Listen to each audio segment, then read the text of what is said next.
The CCP virus has now spread globally, and China's economy has been hit hard by the CCP virus. Due to many cancellations of international orders, a large number of Chinese businesses are forced to close. Since the companies are closed, the unemployment rate has since increased drastically. The Chinese Communist Party has no measures in place to assist the economy. A recent video showed a business owner in Shenzhen, China, smashing the machinery in his factory. A Twitter user by the name of Bravo for Everyone said, "No orders, no income. The factory owner has smashed the machines, but he still needs to pay the rent." The manufacturing industry in China is facing a huge crisis, but the CCP never implements any actual measures to help, only talks big.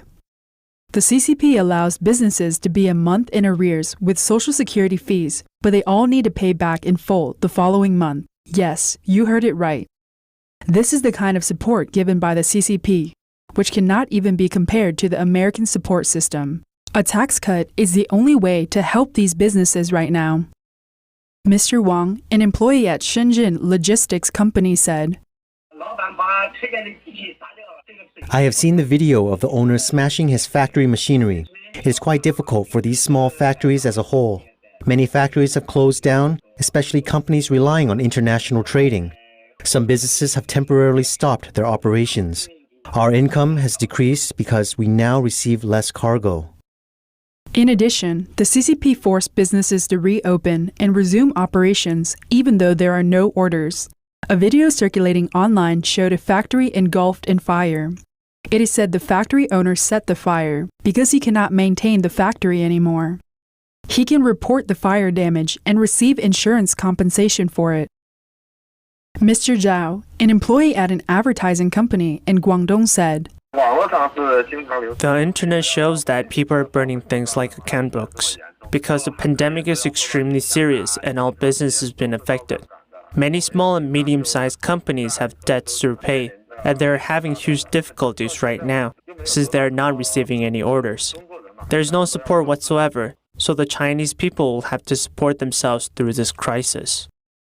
According to the China Labor Bulletin, a human rights concern group from Hong Kong, there were about 50 worker strikes and protests in China in the month of March. These workers are from numerous industries such as services, transportation, and construction. Some of them helped build the temporary hospital in Wuhan. A video from last week showed that the unemployment rate has increased so much in a city in the southern part of China that people are crowding on the streets even though most of the shops were closed. People are saying online that this situation has become a normal phenomenon now. Mr. Wang said, "There are more unemployed people than job offers." Mr. Liao, a villager from Hubei province, said that many villagers returned to Hubei province after trying to go back to work when the factories reopened, but there were no orders to fill, and they cannot find another job. He said, "There are no job offers out there right now, and many international orders have been canceled due to the pandemic.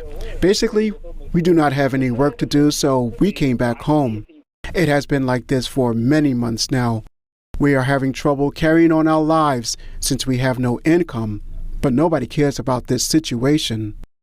An insider from the well-known appliance and electronics manufacturer in China, Hisense Infotech, revealed to Caixin Media Company Limited that the company will lay off about 10,000 employees before the end of May.